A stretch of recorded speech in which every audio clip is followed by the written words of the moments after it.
Hai Builders, ini adalah musim yang baru untuk kita belajar banyak hal tentunya. Namun sebagai umat Kristen tentu saja ada satu buku yang perlu kita pelajari lebih mendalam karena buku ini tidak hanya berusia ribuan tahun jaraknya antara waktu ditulis dengan pada saat kita membaca pada saat ini, namun buku ini pun juga sangat powerful. Nah, ini yang saya pelajari selama beberapa waktu ini tentunya dalam musim yang baru. Dan di tengah-tengah kita juga ada Pastor Evelyn yang nanti akan membagikan banyak insights. Itulah kenapa program ini kita namakan For Your Insights. Karena insights yang kita dapatkan dan kita pahami dan kita mengerti itu yang akan memerdekakan kita. Nah, Pastor Eve, ini adalah sebuah awal yang baru untuk kita Yes, bisa I'm belajar excited. bersama. Buat Aha, saya sendiri memang sudah cukup akrab ya dengan buku ini, Alkitab, dengan berbagai macam versi, dengan berbagai right. macam terjemahan. Mhm. Namun tentu saja ada cara khusus dan cara spesial untuk bisa akhirnya memahami makna, konten, isi di balik tulisan-tulisan kuno. Sekalipun memang yang kita baca ini adalah terjemahan Indonesia dengan kata-kata yang sudah kita familiar di abad ke-21, tapi aslinya kan ini adalah teks yang sangat kuno sekali. Right. Buat saya sendiri sebagai generasi milenial juga sebenarnya mengalami kesulitan juga untuk belajar. Nah, untuk itulah saya sendiri mau belajar dari Pastor Evelyn dan tentu saja para pendengar yang kita sebut sebagai builders, karena para pendengar pasti adalah para pembelajar yang ingin membangun kehidupannya. Jadi ya kita mau belajar bersama. Nah, gimana Pastor If? Mempelajari Alkitab yang super powerful ini. Ya. Mungkin sedikit konteks ya. Jadi the why we are doing this, right? Saya sendiri telah berjalan mengikut Tuhan, mengiring Yesus itu selama 30 tahun now ya. 30 tahun dan pada masa rentang yang panjang itu I think over a half of that period of time I was involved in a local church, right? Dan di gereja lokal, of course, kita banyak menerima atau menuntun orang-orang untuk datang kepada Tuhan, lalu kemudian memuridkan mereka. Basis daripada pemuritan itu tentu adalah firman Tuhan. Jadi kita mendorong orang-orang untuk jiwa-jiwa ya untuk mulai membaca firman Tuhan. At one point during the pandemic season, kebetulan juga karena banyak tempat-tempat lockdown dan kita perlu bekerja, jadi saya juga tidak banyak pergi kemana-mana kan, dan hanya merekam gitu ya. Jadi sempat berdialog dengan satu orang yang kurang lebih 10 tahun lalu telah kita tuntun untuk mengiring Yesus ya dari kepercayaan lain. Dan dalam pembicaraan atau ngobrol yang jujur seperti itu, karena juga ya kita nggak begitu sibuk ya, itu satu hal yang kita syukuri mengenai pandemi yang barusan kita lalui itu adalah kita bisa cukup atentif untuk mendengar dan reflecting. Jadi saya tanya waktu itu, bagaimana kamu udah selesai baca Alkitab? Pertanyaan standar ya. Do you read your Bible and have you finished reading your Bible? Kan begitu. Lalu teman kita ini dia bilang, oh sudah, saya udah selesai membaca. Gitu. Sambil nyetir-nyetir gitu. Terus dia bilang, cuman aku nggak ngerti. Oke. Saya bilang, wow, kamu nggak ngerti gimana maksudnya kan gitu ya. Karena dia adalah seorang petobat baru, dia mengiring Yesus di tengah-tengah konteks keluarga yang belum ikut mengiring Yesus. Mereka datang dari kepercayaan yang berbeda. Ya. Nah lalu dia katakan bahwa dia belum mengerti gitu ya. Nah saya waktu bilang, waduh belum katam ya. Lalu orang Istilah ini saya. sudah berapa lama? 10 tahun. 10 tahun. 10 tahun lebih. 10 tahun menerima Yesus ya. Ya, 10 tahun. Nah, jadi dia membaca Alkitab. Jadi Kejadian sampai Wahyu dia baca gitu. Cuman dia tidak mengerti. Nah, itu pembicaraan sederhana dan at the end of the day saya biasa setiap hari itu kemudian kan reflecting ya, duduk bisa tenang di akhir hari, lalu mengingat-ingat ada apa aja kejadian-kejadian dan ngobrol singkat itu kok membekas gitu loh. And I was bothered. Saya eh, nggak seneng gitu loh ya. Jadi things are happening deep within me, and I was thinking, did I do a good job gitu kan? Itu refleksnya ke sana gitu. Di tengah-tengah berbagai macam hal yang diajarkan dan pengajaran dan apa gitu ya, kok bisa ada satu yang membaca Alkitab, which I'm happy bahwa Alkitab itu dibaca, tapi dia tidak mengerti. So, where was the missing link? Kan gitu. Lalu itu yang pertama. Yang kedua, kalau ada satu, ada berapa lagi yang seperti ini gitu ya. Memang kemudian saya jadinya follow up dia gitu ya, dan saya tanya, kok bisa nggak ngerti? How can I help you supaya kamu bisa mengerti what kind of Bible that you read gitu ya. Dia membaca Alkitab, terjemahan Lembaga Alkitab Indonesia ya, TB ya, terjemahan baru, and which is now we know itu terjemahan yang cetakan apa yang pertama kali ya. Itu di sekitar tahun 74 kalau nggak salah saya ya. 74. Nah, jadi itulah yang dia baca tanpa tambahan studi-studi yang lain gitu ya. Sehingga teks itu kalau ditanya bisa nggak dibaca dalam bahasa Indonesia, ya bisa. Kita tidak bicara dengan orang buta huruf gitu ya. Tapi seperti tadi kamu katakan, teks Alkitab ini adalah menulis sejarah, kalau saya katakan sejarah, kejadian-kejadian yang rentang waktunya sangat jauh dengan kita dalam suatu konteks budaya yang berbeda, right? Lalu juga sebetulnya dari bahasa yang berbeda. Betul. Ya, sehingga pada saat dia hadir menjadi teks yang kita baca pada saat ini, udah lagi karena budayanya juga berbeda, sulit bagi kita untuk memahami ya. Jadi dari secara garis waktu, dari segi konteks budaya, lalu ketiga geografis. Ya, jadi waktu katakan Jesus went up to Jerusalem, went up where gitu kan. Dia ke Yerusalem mungkin di bahasa, tapi dia naik, went up gitu kan. Kok bisa naik ya? Kenapa ya? Berapa ketinggiannya from the sea level gitu kan? Nah, jadi hal-hal tersebut ya itu baru secara geografisnya, belum juga kemudian custom ya, adat istiadat, kultur gitu kan. Itu banyak hal ya. Ya, jadi memang akhirnya kalau orang ini berkata saya tidak paham, ya karena memang dalam membaca polosan seperti itu ada banyak hal yang menggelitik yang kita tidak paham. Lalu ada juga orang-orang yang berkata ya saya baca tapi saya tidak mengerti. Lalu tidak mengerti juga kan ada orang yang menasihati ya udah yang penting dibaca aja. Jadi ya kemudian waktu saya dengar, oke jadi kalau kamu nggak ngerti dibaca aja, mau cari pengertiannya kapan? Ya, kalau misalnya baca satu kali putaran tidak mengerti and you make notes, aku tidak mengerti, lalu you get curious and wanna find out ya, mau cari tahu, itu lain cerita. Tapi kalau hanya itulah nasihatnya, jangan berhenti membaca sekalipun tidak mengerti. Ketidakmengertian ini, what are we going to do dengan ketidakmengertian ini gitu ya? What are we going to do gitu? Apa yang kita bisa buat dengan hal-hal yang tidak kita pahami? Is there a way untuk kemudian kita memahami gitu ya? Nah, hal-hal ini yang kemudian sangat-sangat menggelitik pikiran saya. Dan I think from that moment on, it begin my journey, my personal journey. Jadi saya juga tidak bilang orang-orang begitu, tapi inilah pengalaman saya dan yang itu yang saya syukuri ya dengan pandemi itu. That I make it a point bahwa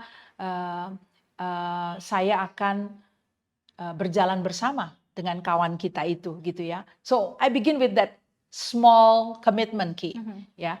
Saya akan jalan dengan dia. I will do whatever I can to help her, you know, gain understanding daripada teks kitab suci ini gitu ya. Jadi mulai dari saya berikan kepada dia my own personal Alkitab studi dalam bahasa Indonesia supaya ada informasi tambahan. Lalu kemudian bagaimana membacanya, mana dulu dibaca, teknik membacanya seperti apa gitu ya. Ya puji Tuhan ya, ini udah sekitar 1 tahun lah ya. Dan kalau ngajak ngobrol dia sekarang, dia jadi bisa lebih ada connection ya gitu ya, ada karena ternyata membaca bisa dilakukan secara sistematis juga gitu ya. Nah, jadi itu konteks awalnya kenapa saya kemudian sangat passionate untuk bisa mendorong orang. Tadinya kan studi pribadi ya. Kita belajar pribadi, and you know you've been to my place.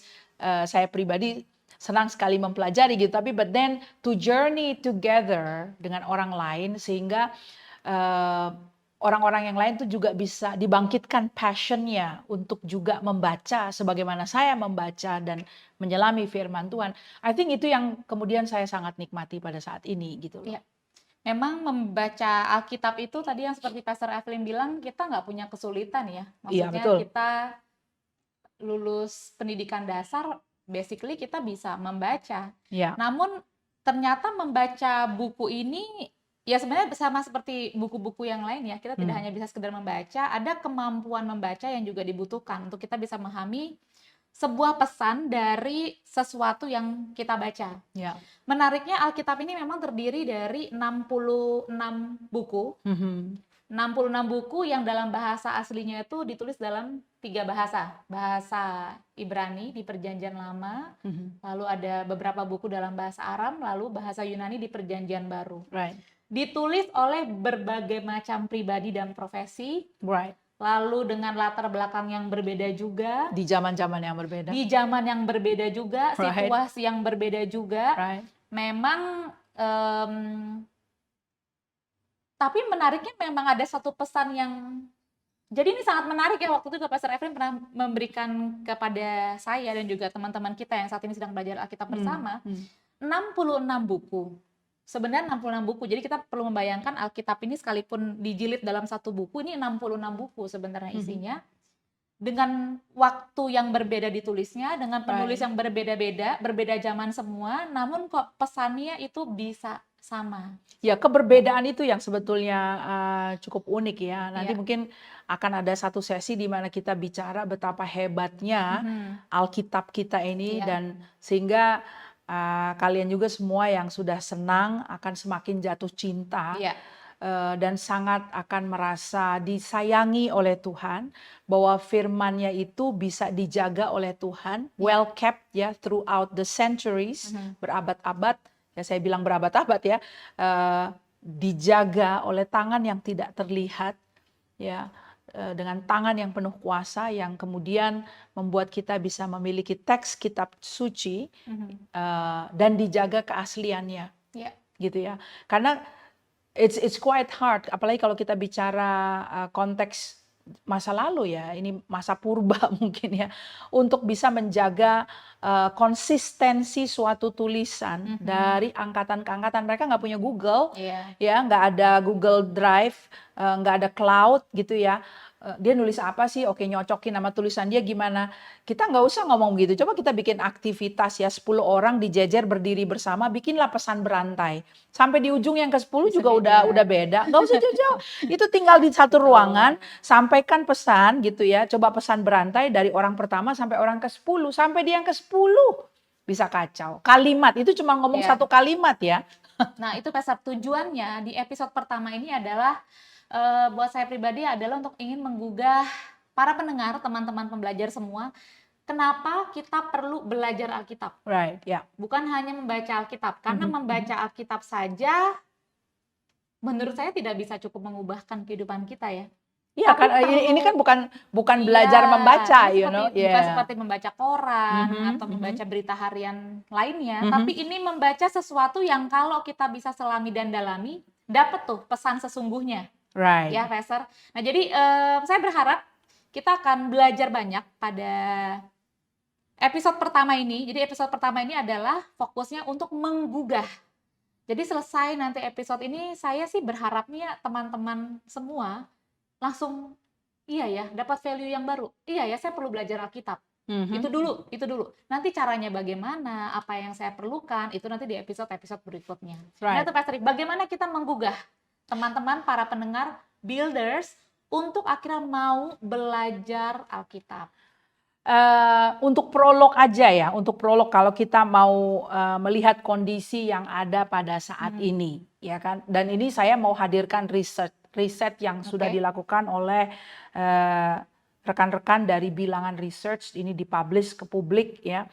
Temuan ini adalah data tahun 2021, hasil survei dari Bilangan Research. Jadi nanti silahkan bisa dilihat juga di layar. Itu mereka katakan, nih respondennya ada 1.137 orang dari 33 provinsi. Jadi ini bukan comot-comot hanya di Indonesia Barat saja, ya. Atau mungkin yang kayak begitu kondisinya tuh hanya di Indonesia Timur gitu. Enggak, nih merata ya. Nah, dikatakan 1 dari 4 orang Kristen Indonesia, hello, ini bukan negara tetangga, bukan Amerika, ya, bukan Korea. Ini negara kita, di tempat kita ya. Terkadang bahkan sering membaca Alkitab hanya karena terpaksa. Nah, Ini ini maksudnya teman. terpaksa pada saat ibadah ya, Ya mau nggak mau bawa mungkin, mau nggak Alkitab. mau gitu Ya, kan. Jadi dalam kondisi yang terpaksa itulah akhirnya dibuka Alkitabnya, iya. dibaca. Ya, ini kita belum ngomong menggali loh ya, belum ngomong studying gitu Iya. loh. This is just reading. 1 dari 4 itu banyak loh. Mm-mm. Ya. Lalu yang berikutnya, 2 dari 7 orang Kristen Indonesia tidak ingat kapan terakhir kali firman Tuhan mengubah hidupnya. Bahkan sebagian di antaranya merasa tidak pernah. Nah, Mengubah hidup ya. berarti kan ini kalau kita ngomong ya dari mimbar-mimbar kadang-kadang disampaikan bahwa the power of the word of God that can change people's life. Itu ada yang merasa nggak pernah. 2 dari 7. Ya kan? Ada yang nggak ingat kapan ya terakhir kali ya. Jadi kalau kita ngomong ayat mana yang mengubah kamu, yang kayak gitu-gitu loh. Itu banyak ini, dan ini orang Kristen. Nah berarti kan apa dampaknya Alkitab terhadap hidup sehari-hari gitu loh. So there is a missing link between you reading the Bible or you listening to preaching atau dengar khotbah dan dapat firman dengan keseharian hidupmu. What is the transforming power of the word of God kan gitu. Itu nggak ada. Ya. Lalu nah ini nih mengenai anak muda nih, 20,9% anak muda Kristen Indonesia tidak pernah merenungkan Alkitab secara pribadi dalam 1 bulan terakhir. Ini merenungkan ya. Merenungkan. Jadi dari tadi kita nggak pernah ngomong mengenai baca atau tidak membaca. Ini sesuatu yang lebih dalam Lebih lagi. dalam lagi. Jadi yang tadi juga udah bacanya terpaksa gitu ya. Lalu sekarang mau belajar, merenungkan. Iya, menggali kan, terus langsung merenungkan udah reflecting ya. Iya. So ambil intisarinya. Ini yang mengunyah-ngunyah nih, merenungkan nih. Kalau dibilang kita makan, ini adalah saat di mana makanan tersebut kemudian dihancurkan karena proses gigit ya. Dan mulai diserap sama tubuh. Masuk ke pencernaan untuk kemudian vitaminnya, gizinya kemudian bisa diserap oleh tubuh dan menjadi kita. Kan itulah proses merenungkan firman. Ya, sehingga firman menjadi daging kan gitu. Itu 20,9%. Tidak pernah. Nah, saya pada saat itu kemudian menjadi sangat resah dengan temuan data ini, apalagi dengan pembicaraan saya yang private itu ya, ngobrol jujur itu. Saya bilang, ini gimana sih? Dan oke lah, kalau itu kondisinya kan, dan ini kan adalah data dari seluruh Indonesia. What can I do about it? Ya, saya sebagai orang Indonesia, diselamatkan Tuhan di Indonesia, apa sih sumbangsi saya? What can I do dalam masa hidup saya ini? Kan gitu ya. Inilah ladang misinya, inilah orang-orang yang Tuhan berikan gitu. Mungkin saya terlalu jumawa untuk berkata untuk seluruh Indonesia. Ini kan jumlah besar sekali. Tapi if I can help 1-2 orang, I think ya mau jadi murskrup baut kecil gitu di tengah-tengah masifnya hal yang butuh berubah ini gitu. I think itu sumbangsi yang sangat bisa saya lakukan ya untuk 1-2 orang gitu ya. Nah jadi dari situ tuh konteks atau latar belakangnya untuk memperjuangkan suatu generasi yang melek Alkitab, yang cinta pada firman Tuhan. Karena saya sampai hari ini masih meyakini bahwa firman Tuhan sanggup mengubahkan kehidupan kita. Ya, ada ayat firman Tuhan yang menjanjikan dalam tulisan Yakobus, dia berkata untuk kita menyambut. Katanya terimalah firman Tuhan itu dengan lemah lembut dalam hatimu yang berkuasa untuk menyelamatkan jiwamu. So there is that transforming power from the word of God. Gak sia-sia kita membaca Alkitab.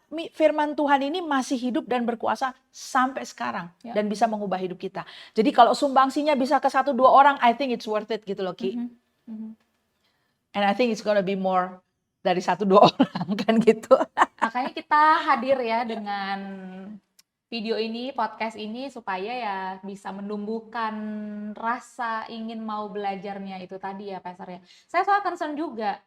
Kan ada istilah ya, you are what you read. Itu dia. Kamu adalah yang kamu baca. Betul. Nah sekarang kan pertanyaannya. Show me the books that you're reading so then I know. Iya makanya sekarang pertanyaannya dalam 1 hari atau 1 minggu buku apa yang kita konsumsi. Kan you are what you eat, you are what you read. Correct. Gitu. Kalau misalnya ya sekarang deh generasi sekarang, generasi pelajar tentu saja lebih banyak waktunya dihabiskan untuk membaca buku pelajaran. Nah itu kan buku pelajaran itu adalah hasil dari analisa, pemikiran berbagai macam edukator. Betul. Ya Pastor. Ya. Dan ya memang apa yang otak kita serap ya memang akan stay di brain, akan tetap di otak saja. Yang sedangkan kita butuhkan dalam kehidupan kita adalah transformasi hati. Betul. Nah, yang kita tahu satu-satunya buku yang bisa mentransformasi hati, karakter, perubahan hidup, perubahan sikap tentu saja adalah Alkitab. Nah, ini yang saya ingin menjadi goal saya juga. Kalau tadi Pastor bilang, apa kontribusi kita jadinya buat generasi ini? Saya sendiri udah mengalami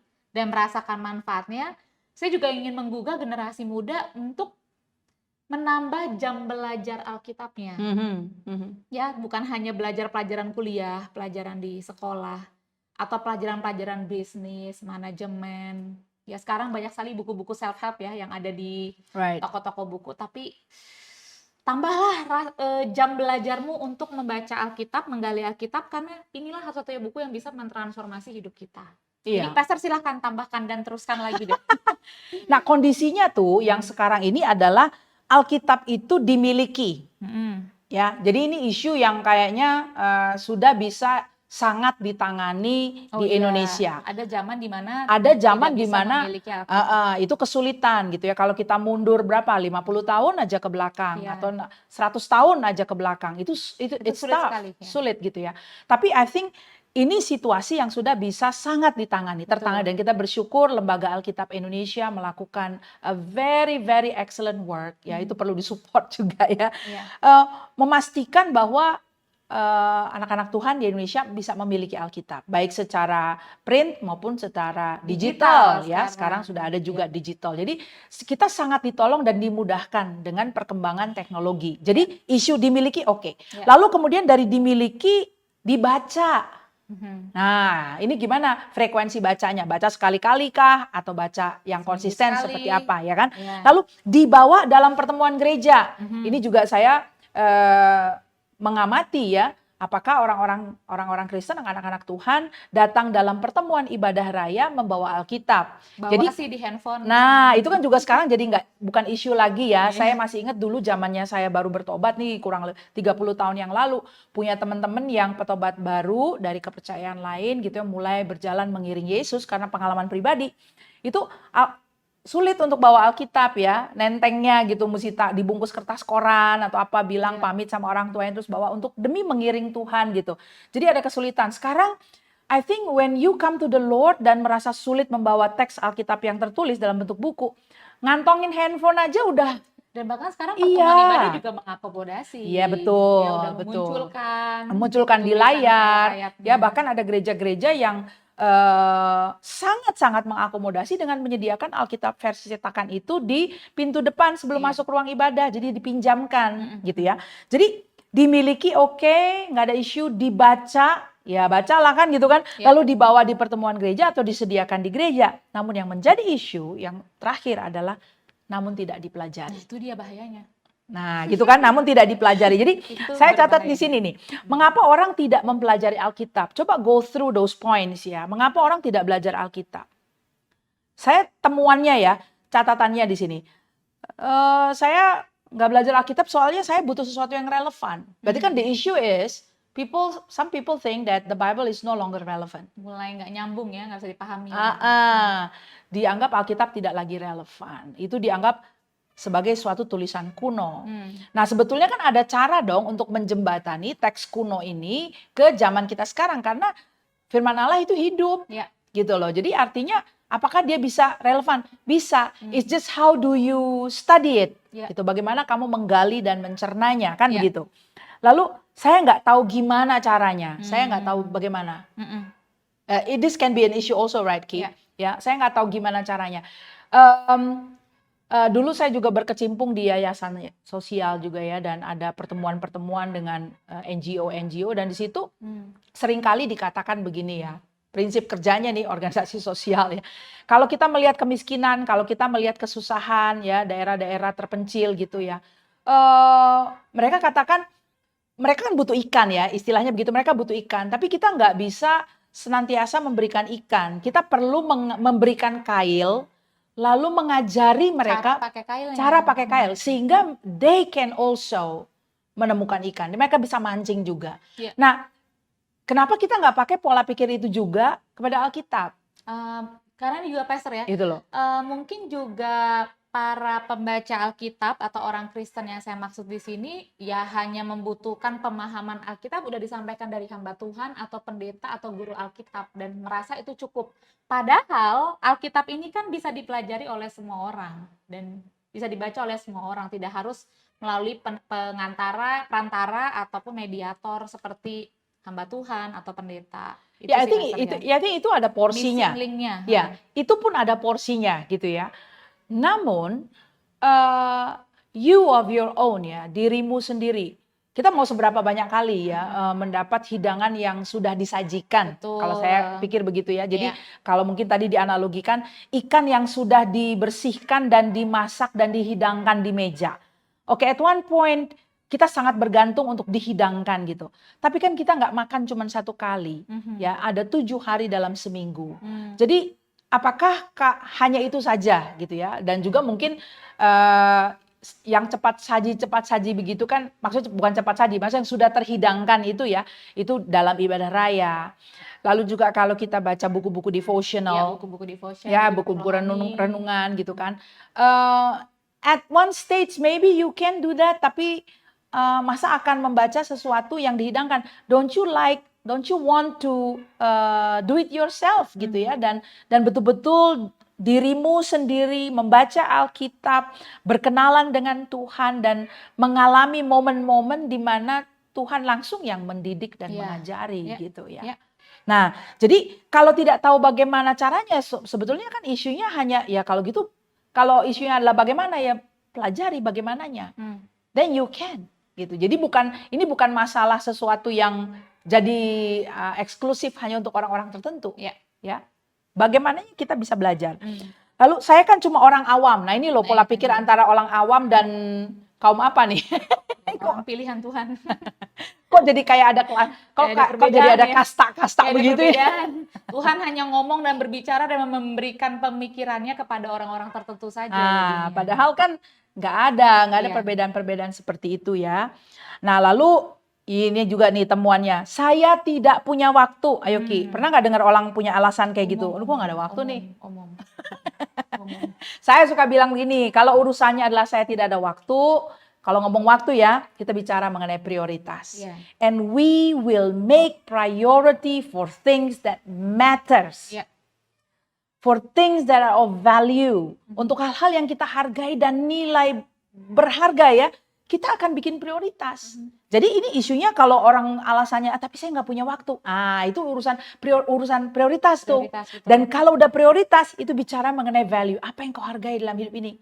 Nah, jadi saya kalau ketemu sama orang yang bilang nggak punya waktu, saya akan ngomong mengenai value dulu dah.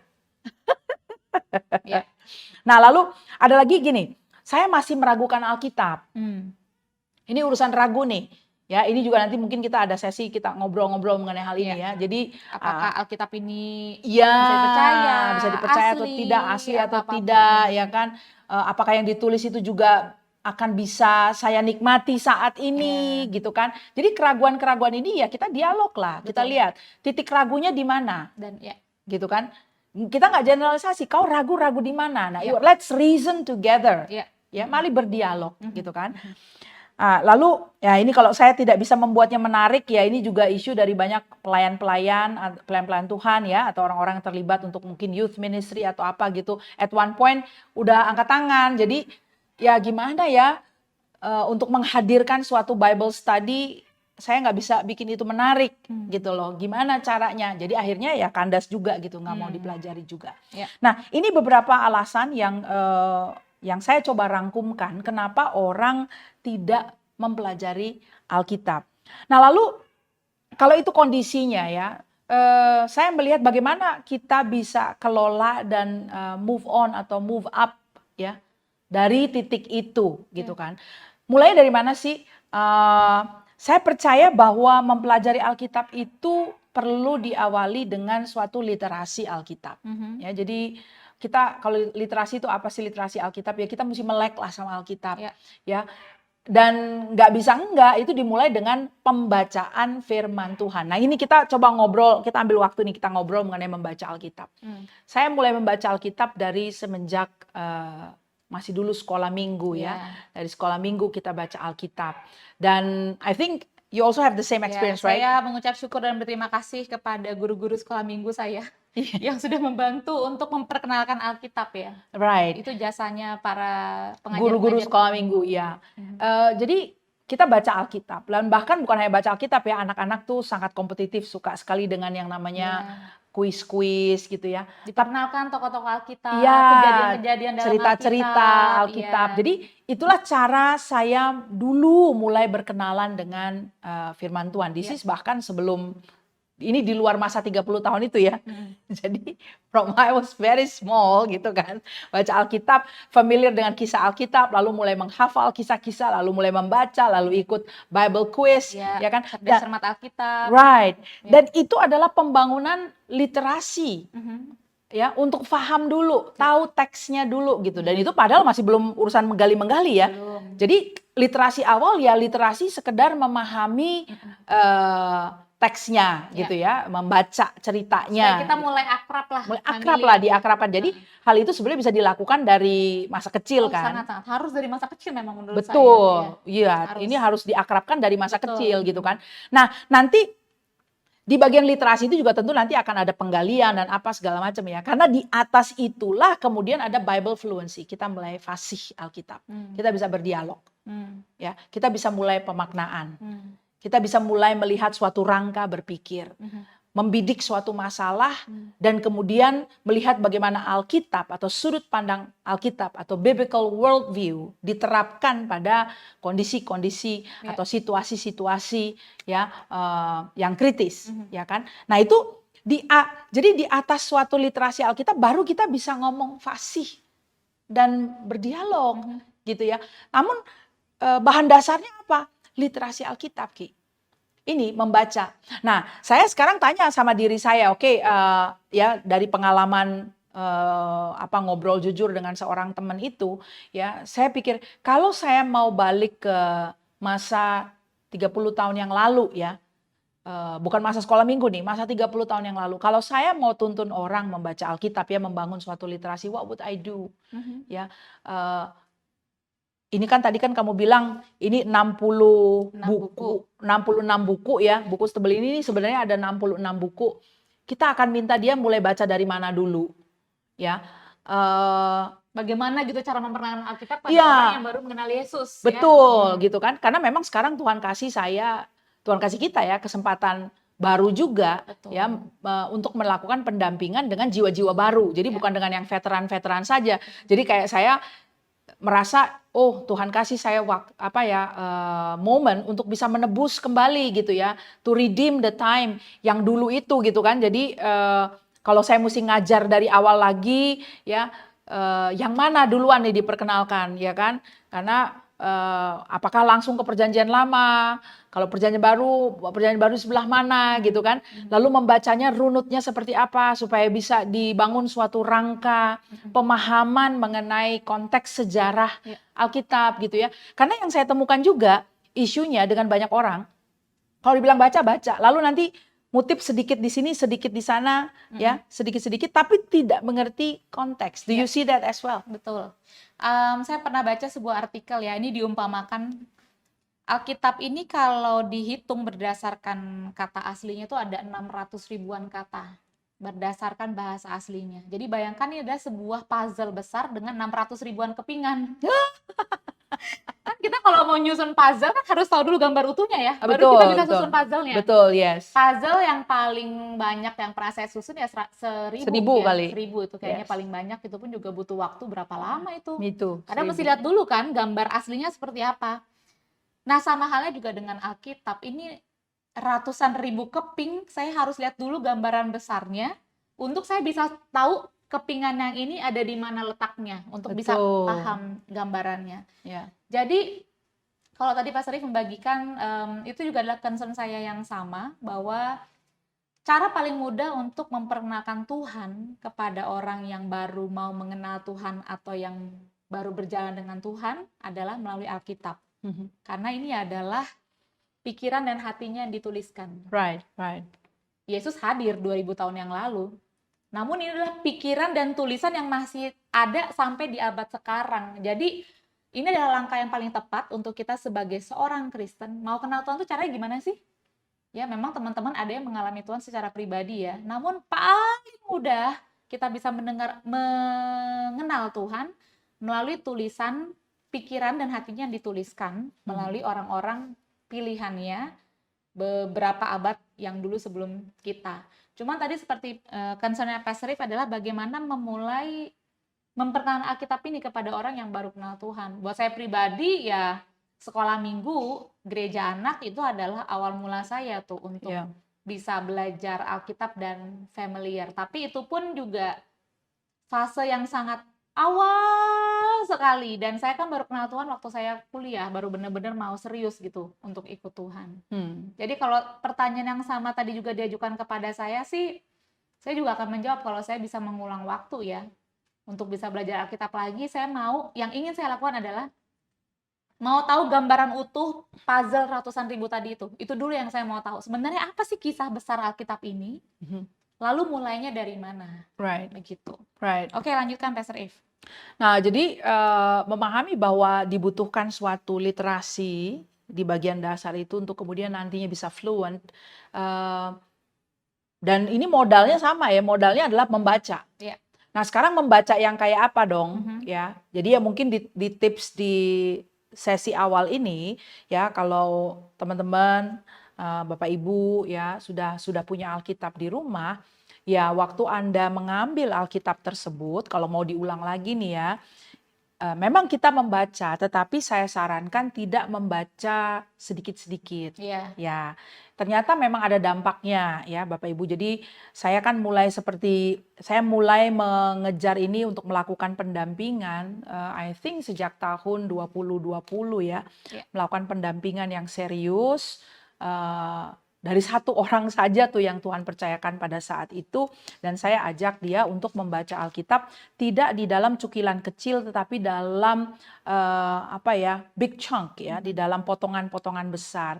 Karena pada saat kita membaca dalam potongan besar, misal ya, kita ambil Injil Matius dan memang memperkenalkan kan, kalau bilang oke, kalau dari Alkitab setebal ini 66 buku mana duluan ya? Kita diselamatkan oleh Tuhan Yesus ya. Dan itulah Tuhan kita, Juru Selamat kita, Raja kita. Ya paling mudah berkenalan dengan Tuhan Yesus ya lewat Injil ya. Berarti ada Matius, Markus, Lukas, Yohanes. Disitulah Yesus digambarkan. Di potretnya, sketsa dia itu ada di sana gitu ya. Jadi ya paling mudah kita mulai dengan 4 Injil itu. Dari 4 mana yang mau dimulai duluan?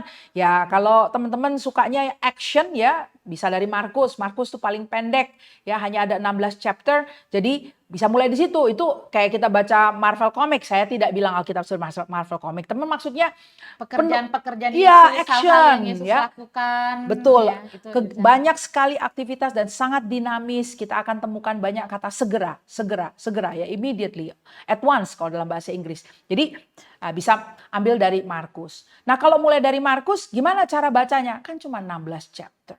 Kalau 16 chapter bisa 2 kali baca. Ya, maksudnya gimana? Ya 88 lah. Maksudnya satu kali baca 8. Iya, pernah nggak baca kayak gitu? Atau bahkan if you have a weekend, satu hari Sabtu misalnya, baca sekaligus selesai. Kalau dilakukan akan dirasakan bedanya. Memang berbeda. Karena pada saat itu kita fokus at that one moment to read the whole thing.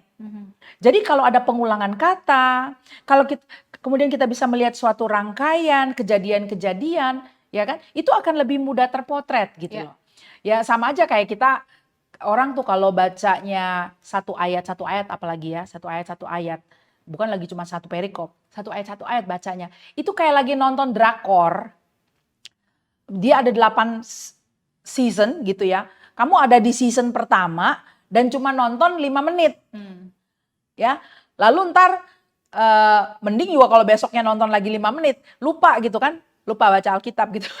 Jadi lupa, nanti baru minggu depan nonton 5 menit lagi. Dan mending kalau 5 menit yang ditonton itu adalah 5 menit lanjutan.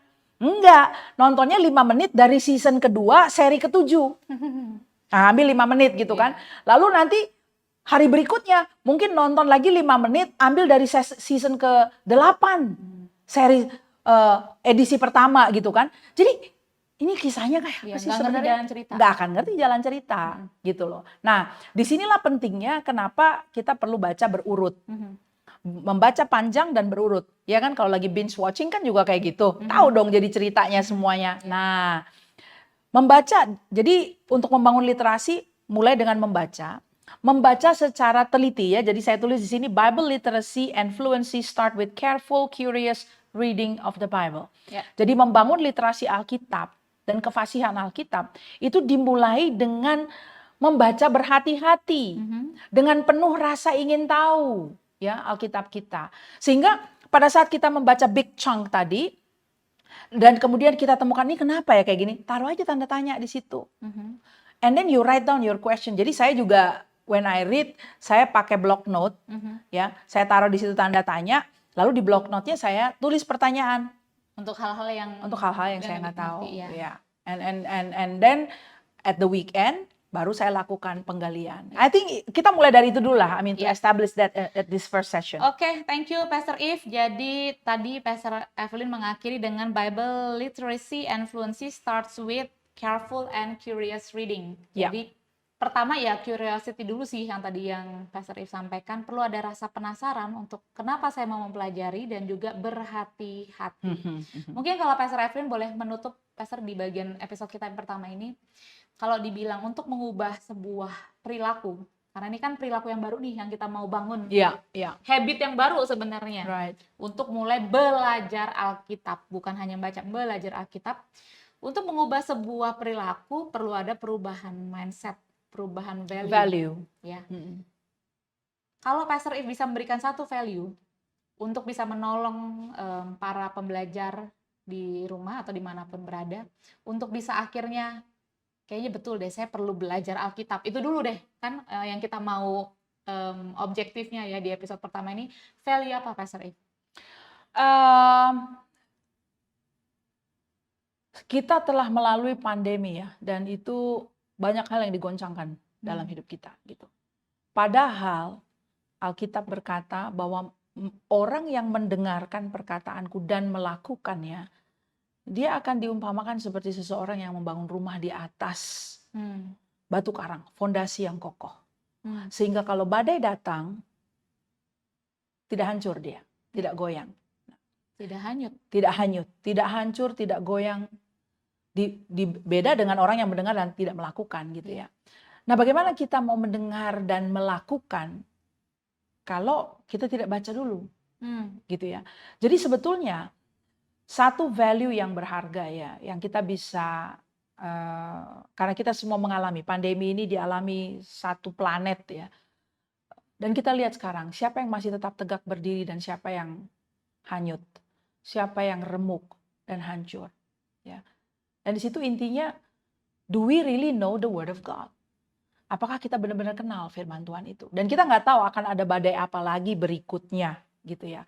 Namun hanya Alkitab yang menjanjikan bahwa firman Tuhan itu tinggal tetap. Langit dan bumi akan berlalu, firman Tuhan tinggal tetap. Jadi apa yang bisa bikin kita konstan dan stabil dan tetap berdiri sekalipun diterpa berbagai macam badai? Kalau kita berdiri dengan firman Tuhan.